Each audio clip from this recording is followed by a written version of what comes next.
Happy hump day, you beautiful bitch. Oh my God. We have a light. We have a little bit of sound curtains up. I feel like it's starting to come together. And I'm feeling much better. You know, like I'm feeling more like myself. Whatever was funky at the beginning of the year, the sludge, it's starting to lift a little bit. Do you feel the same? How do you feel? All right, let's get into it. Hello, world. Come inside the Dear Juju podcast.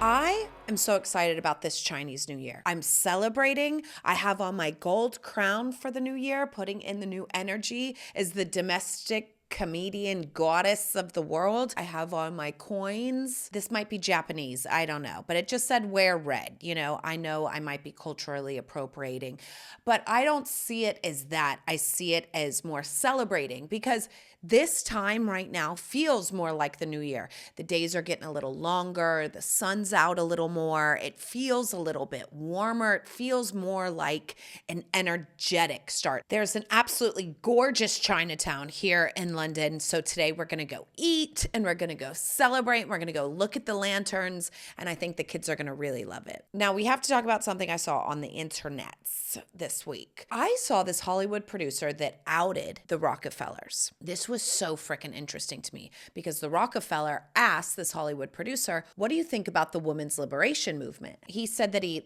at that point, had a very traditional positive outlook on it, right? He said it's about empowering women, equal pay, equal rights. And the Rockefeller told him, listen, this is why the women's liberation movement started. We funded it. We set people in motion to start it because up until that point, we could only tax half the population because only half the population was working. So if the whole population is working, we can tax the whole population. And what does that mean if the mothers go to work is that they have to put their kids in school sooner, which means that the kids are in school and then they can start to indoctrinate the children, get them thinking on their level and their mindset. And that was a whole new perspective. And he said that liberation movement only happened because we funded it. And boy, oh boy, thank God of social media and the media has now been put back into the people's hands because that is wild. I don't feel indoctrinated in school. I feel like our parents' generation, the boomers, is very indoctrinated. I feel like if you're indoctrinated with the mental thinking of school and that you have to get a degree to succeed and pay all that money. If you're still working on that system, I feel like it's very old and it's very outdated. But I thought it was really interesting because I do Dear Juju. I do choreography sometimes, but mostly I'm a mom. Kids are little, they're 6 and 4. I am there every bad dream, every wipe their ass. I'm there for every skin knee of the boo-boo. I put them down in bed every night. Like I'm a very present mother. And it's something where I'm like, oh God, I'm sacrificing the success that Dear Juju could have because I'm there for my children. And it's something that I kind of battle with. I think all moms kind of go, do I be a good mom or do I be successful or which one or a little bit of both? As a mother that has those instincts to be there for their kids, to love their kids, to help their kids, to be the prefrontal cortex for their kids, to help them manage their emotions, to walk them through the hard times, to play with them, right? To love on them. I just taught my son War, you know, that card game War, and we've been playing like bandits. That was kind of seen as a bad thing or unsuccessful in the world. And now to know that the patriarch and the Rockefellers put that in our brains to make us feel bad and the intent behind it, I just thought it was a really interesting perspective shift. And no matter what, I'm successful. And I think that's the kind of mentality that I've switched. Like I'm successful. Sometimes it's wash the kids and put on booty hole cream. Sometimes it's shooting a podcast. I am successful. And it doesn't have to be, oh, I'm successful at home, so I'm not successful at career. Oh, I'm successful in my career, so I'm not successful at home. It can just be, I'm a successful woman figuring out the balance. So to say that, it's just like, do you, don't feel bad. Just say you're a successful woman. Say you're a successful man. It doesn't have to just be woman, but just say if you're a family person and a career-driven person, navigating that can be challenging and just shifting it to, I'm successful. Sometimes it's at home, sometimes it's a career, but either way, I'm successful. Now, I went to the flea market again, you guys. Fleeing is so much fun for me. I mean, you get to bullshit with people that you never would have bullshitted with before. In England, really passionate about what they do. They know antiques. They know exactly what piece is a replica, which is an original. They're really good and really fun fleeing out here. And my favorite part about it, of course, is talking to the sausage guy. I love the sausage guy. There's this man in this hut, him and his wife, slang these beautiful sausages with bacon and eggs in a baguette. Oh my God, it's so fucking good. I'm like, okay, I'm going to throw away the baguette. I'm just going to have one bite. And I take one bite and then I'm like, okay, just another bite. Okay, just another bite. And then before you know it, I got a whole baguette down my gullet. Now, one thing that I am obsessed at getting at the flea market is trays. What is my obsession with trays? If something is out, makeup, coffee cups, olive oil, salt, pepper, it doesn't matter. And you know what I love most about trays is trays with feet. Oh, they are so freaking cute. Anytime I see a tray with a foot, I'm like, give me that tray. And my husband's like, how many trays do you need? I'm like, as many as I want. That's like asking a single girl, how many dicks does she need? You know, as many as I want. Get out my business. All right. Now, me personally, as a human, don't believe in stereotypes. I think they're small-minded. But as a comedian, they're hilarious. You can use them in a very smart way for jokes of all that we have these stereotypes, right? Not prejudices, stereotypes. There's the difference. In saying that, when we lived in Los Angeles, we had gardeners, okay? The gardeners, stereotypically, were Latino men. Now, let me tell you, they would blow all of our leaves, cut our lawn, pull weeds. They would snip branches. They would like hedge the bushes. They would blow the whole driveway. They did the back. They would prune our citrus trees. Like, we are talking in 20 minutes. They would wham, bam, thank you, ma'am, and shit would look sparkling, clean, and perfection. You guys, our gardeners, finally, for the first time, going into our second month here. And it's like, where the hell these gardeners are supposed to come every month? There's leaves everywhere. The grass needs reseeding so they can get ready for the spring so it can sprout and grow. So finally they came. And I sat down at my desk to edit while the gardener's there. And I have a full shot of the backyard while they're doing it. So this gardener, who looks like, I'm going to be honest, a crackhead. He's this white man. He was smoking the whole time. He had another guy join him an hour later, starts pulling weeds at 7 o'clock in the morning. And he said, hi, I'm here with the gardening and I'm here to do your backyard. I said, okay, great. 7 o'clock, 8 o'clock, 9 o'clock, 10 o'clock, 11 o'clock. These two men taking smoking breaks, talking shit in the backyard, walking around, just kind of looking at things. He got out this little blower and was like, and basically blew 2 leaves. It looks somehow worse than when it started. Now, I don't want to do a stereotype on English gardeners of these white men being too lazy. Maybe it's just this company, but holy guacamole. I said not 5 hours to stand around, smoke, kick some leaves around and pull 2 weeds. And that made me miss my guys. Every Wednesday they were there. Hola, ¿cómo estás? Muy bien, gracias. And bam, these mofos are in the, oh, that looks like it's about to come down. Oh, yeah. Oh, yeah. Did you catch the game last night? I'm like, and I do have to say, I know I've talked about this before, but the customer service in this country, there's no tips, there's no customer service. It basically just doesn't exist. Like in between my dance days when I was dancing for Janet Jackson and the Black Eyed Peas and Mariah Carey, it would get slow. It's like those sound all grand and fabulous, but in between I would sling pancakes at a breakfast restaurant, and honey, I was a turner and a burner. I would get them in, they would eat. As soon as I saw that they were done, I was dropping the check. No rush, take your time. You want another cup of coffee? But I would lay it down there in case they didn't, to get them out of there. Let's go, let's turn, let's burn, without making them feel like I'm turning and burning, right?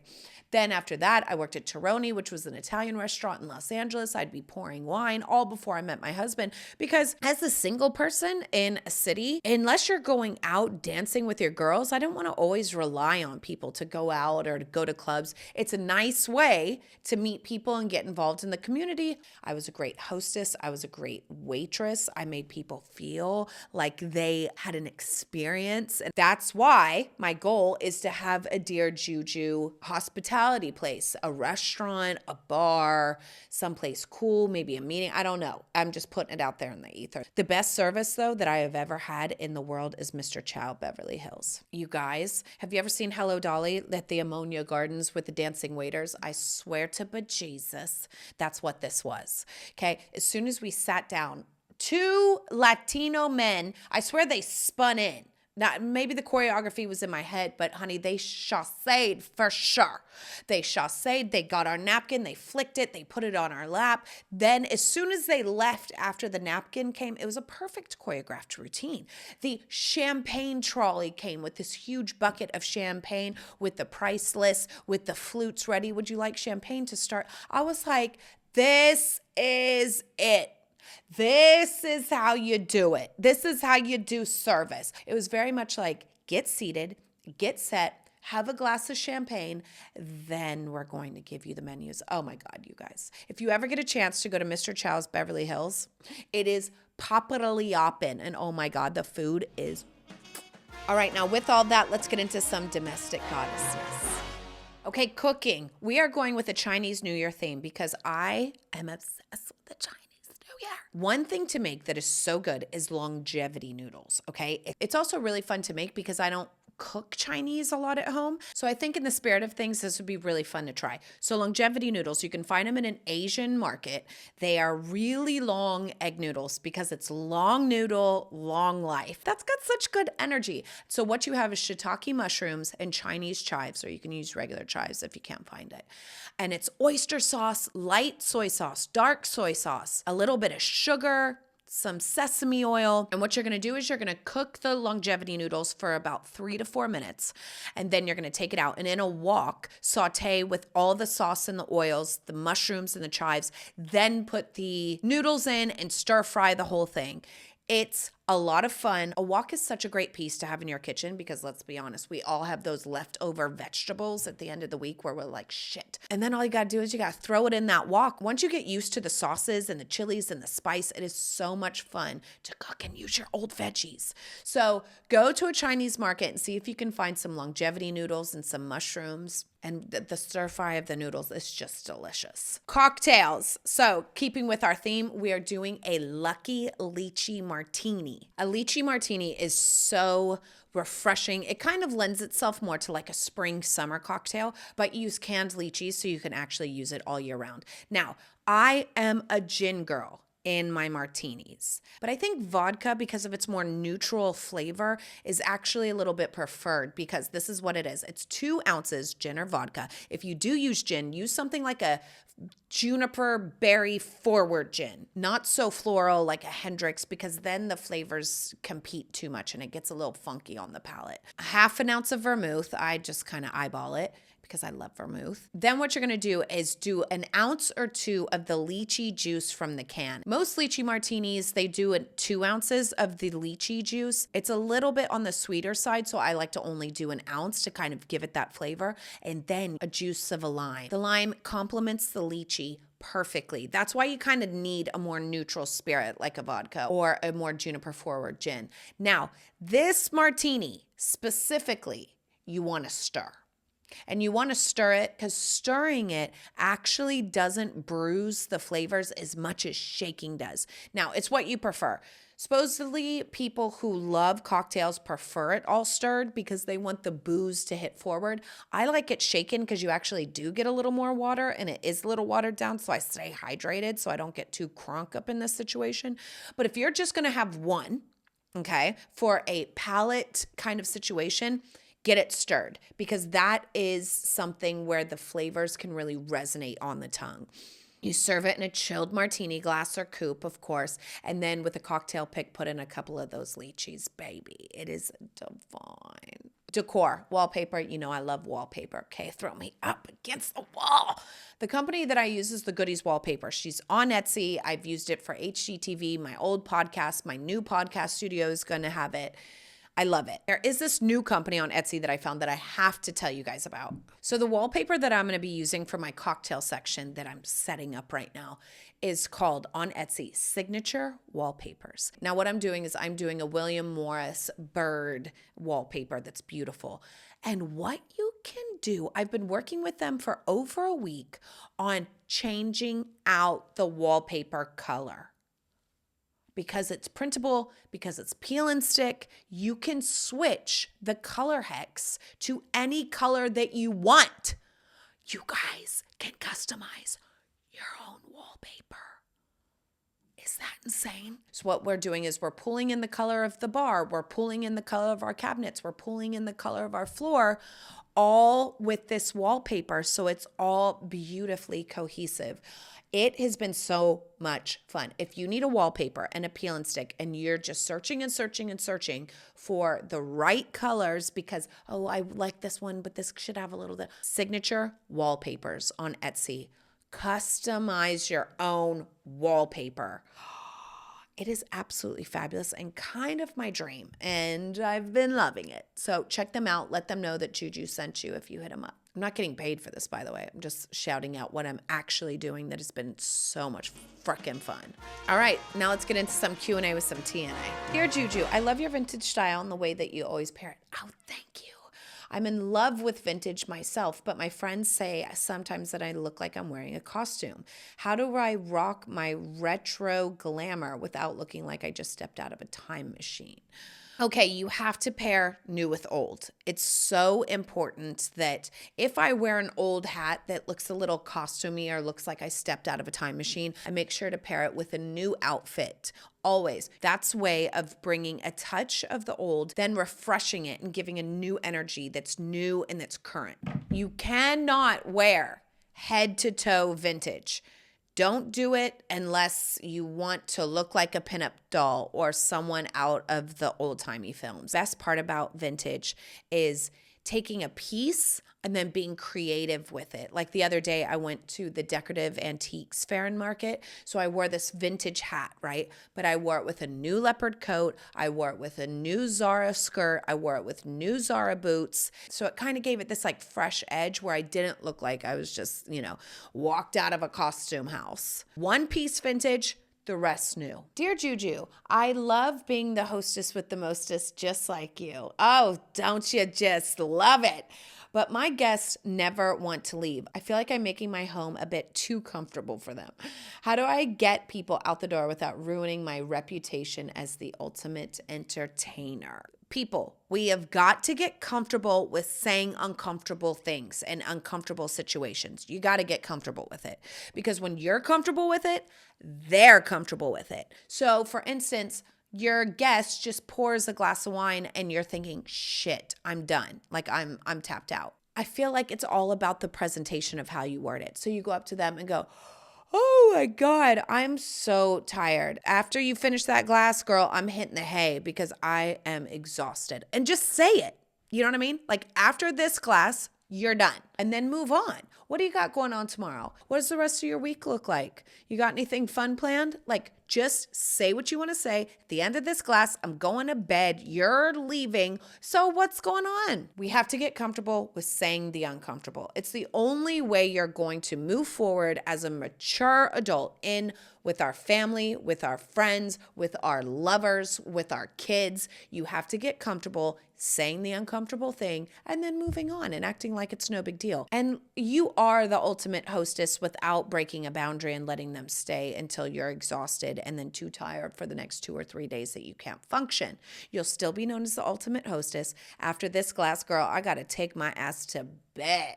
I am so tired. How good was the duck? What about that prosciutto? Was that so good? You working out this week? Like just keep it flowing, okay? That's how you do it. All right, last question. Dear Juju, I recently got engaged. Congratulations. And suddenly everyone has opinions about my wedding. Oh no. How do I shut down unsolicited advice? Okay, this is what's really important. It is you and your partner's time. And you and your partner need to come together and have a very clear plan of what you want, right? And it's not just you. And I think what you need to do is this is a very good showcasing of what a marriage is. It's not just like, I want a big white dress and I want to get under a tent and I want this. And he's like, really? I was thinking more cliffside with a few people, not a big thing. So there's a happy medium where you guys come together and you find out your vision together for your wedding. If you don't stand for something, then you'll fall for anything. Okay? Age-old adage. So when you and your husband have a solid plan that you know that you stand for, then you can tell everyone else to shut up and go, oh, that's not our plan. We have a plan for our wedding. This is our plan. We're so excited. And then you can tell them your plan and then they can feel involved. You can kind of manage those expectations once you have a solid plan. Like anything, right? Always start in the inside, get true to you, what you guys want, then start spreading it. Inside out, baby. That's the only way to work. All right, that's the podcast. I'm about to go have some peking dick and some longevity noodles and a lychee martini. When the custom samples come, I'm going to show you from Signature Wallpapers. It's going to be fabulous. Celebrate the new year. Wear red. Red feels very energetic, feels very festive, and adorn yourself in gold because don't forget that you're a star. You're made out of the stardust. It's just what you are. You're successful. You are successful. And it's not defined by mother or brother or lover or this. I'm just successful. You know why? Because I stay true to me. And I'm out. Mwah!